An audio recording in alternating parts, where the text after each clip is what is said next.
Hello guys, welcome to Bangla eFootball Zone. Today we'll know how to buy Vitina. চলুন তাহলে শুরু করা যাক কিভাবে আমরা ভিতিনাকে কিনবো। প্রথমে আমরা এই জন্য স্বপ্নয়ে চলে যাব যে eFootball এক্সচেঞ্জ পয়েন্টে আমরা দেখব যে ভিতিনার এখানে প্রাইস হচ্ছে 5000। সো এখানে এক্সচেঞ্জ করতে হলে প্রথমে আমরা এক্সচেঞ্জ বাটনে ক্লিক দিলে আপনাদেরকে এই পেজে নিয়ে আসবে কোনামি পয়েন্টে। সেখানে আপনার আইডি পাসওয়ার্ড দিয়ে লগ ইন করতে হবে। লগ ইন করলে আমাদের সামনে এরকম একটা পেজ চলে আসবে, যে পেজে নিচে দেখেন লেখা আছে এক্সচেঞ্জ ফর অ্যান্ড্রয়েড। সো আমরা এক্সচেঞ্জ ফর iOS অ্যান্ড্রয়েড পয়েন্টে যেয়ে এখানে এক্সচেঞ্জ ফর iOS অ্যান্ড্রয়েডে কনফার্ম করলেই ভিত্তিটা কিন্তু আপনাদের টাইমলাইনে বা আপনাদের অ্যাকাউন্টে অ্যাড হয়ে যাবে। সো আমরা দেখি ক্লিক করে এটা কি হয়।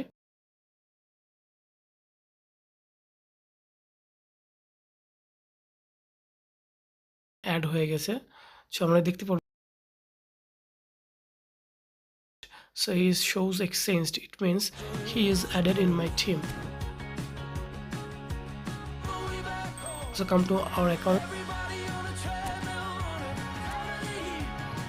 ভিতিনাকে আমরা এখন কালেক্ট করে নেব, এখান থেকে ভিতিনাকে কালেক্ট করে নিলাম। So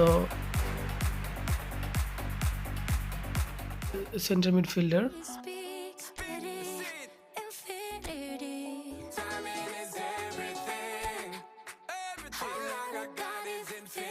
Make you mine, and what I'm sipping on this